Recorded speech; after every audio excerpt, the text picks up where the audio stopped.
ప్రజానాయకుడిగా సుదీర్ఘకాల అనుభవం, దానికి తోడు తండ్రి రాజకీయ అనుభవాలే ఆయన సాధన చేసిన పాఠాలు.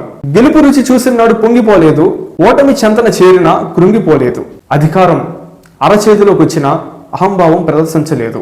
ఆయనే ఆంధ్రప్రదేశ్ రాష్ట్ర కూటమి ప్రభుత్వంలోని పౌర సరఫరాల శాఖ మంత్రి నాదెండ్ల మనోహర్. 12 నెలల పాలనలో జనసేనాని జనంతో మమేకమైన తీరును పరిశీలిద్దాం. నాదెండ్ల మనోహర్ పనితీరుకు నిదర్శనాలు ఎన్నో ఉన్నాయి.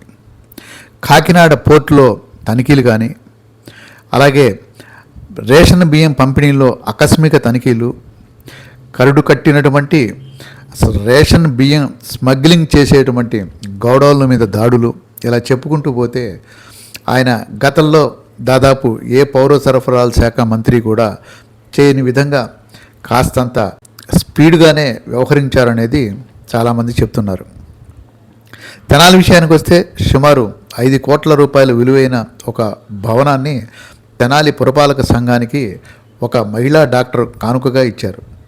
కేవలం నాదెండ్ల మనోహర్ మీద నమ్మకంతో, ఆయన సమర్థత, అలాగే ఆయన నిస్వార్థ సేవ ఆమెకి నచ్చి వారి ద్వారానే ఆ భవనాన్ని పురపాలక సంఘానికి అప్పగించినట్లు భవన యజమాని ప్రముఖ డాక్టరు, తెనాలి పట్టణ ప్రముఖులు డాక్టర్ మద్దన కస్తూరిబాయి బహిరంగ సభలోనే స్వయంగా వెల్లడించడం విశేషం. మనోహర్ సమర్థుడు, నిస్వార్థపరులు అనే నమ్మకం కుదిరినాకే అంత విలువైనటువంటి భవనాన్ని ఈ ప్రభుత్వానికి అప్పగించినట్లుగా ఆమె స్పష్టం చేశారు. ఎవరి చేతిలో పెట్టాలి, ఎవరి చేతిలో పెడితే కబ్జా చేస్తారేమో భయం ఒకవైపు ఉంది. అలాంటి సమయంలో కూటమి ప్రభుత్వం రావడం జరిగింది. అలాగే సమర్థవంతులైన నాయకులు మనోహర్ గారు మనకి మంత్రివర్గంగా రావడం జరిగింది. అప్పుడు నేను ఉమ్మగారు కలిసి ఈ భవనాన్ని మీ చేతిలో పెడితే సురక్షితంగా ఉంటుందనే ఒక ఆలోచనకు వచ్చాం. ఆలోచనకు రాగానే ఉమ్మగారు మినిస్టర్ గారి దృష్టికి తీసుకొచ్చారు. ఈ ఘట్టం తెనాలి చరిత్రలో ఒక అపురూపమైన సంఘటనగా చెప్పవచ్చు అంటున్నారు నాదెండ్ల అభిమానులు.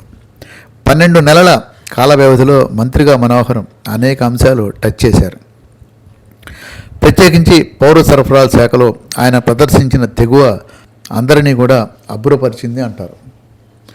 రాజకీయాల్లో ప్రతి నేత చర్యలను మెచ్చేవారు ఉంటారు, అలాగే నొచ్చేవారు కూడా ఉంటూ ఉంటారు.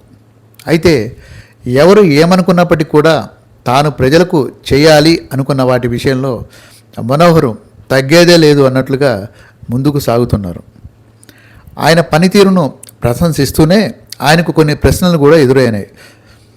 ప్రధానంగా దీపం పథకం అమలు గురించి, ఉచిత గ్యాస్ సిలిండర్ పంపిణీలో సమగ్రమైన సమాచారం ఇవ్వాలంటూ ప్రతిపక్ష నాయకులు, మాజీ ఎమ్మెల్యే అన్నాబత్తిన శివకుమార్ ఒక ప్రశ్నని లేవనెత్తారు. సూపర్ 6 పథకాల గురించి పక్కన పెడితే, ప్రత్యేకించి గత ప్రభుత్వం వైఫల్యం చెందినటువంటి అంశాల్లో ప్రధానమైంది రోడ్ల అభివృద్ధి.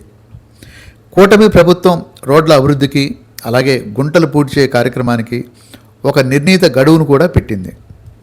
అయితే ప్రభుత్వం తరఫున అధికారులు ఎవరైనా సరే రోడ్ల అభివృద్ధి ఎంతవరకు పూర్తయింది, అలాగే గుంటలు ఎన్ని పూడ్చగలిగాము అనే అంశాన్ని ట్రాన్స్పరెంట్గా వెల్లడిస్తే ప్రజలకు కొంత క్లారిటీతో పాటు ప్రభుత్వానికి బాధ్యతను గుర్తు చేసినట్లు ఉంటుందంటున్నారు పలువురు.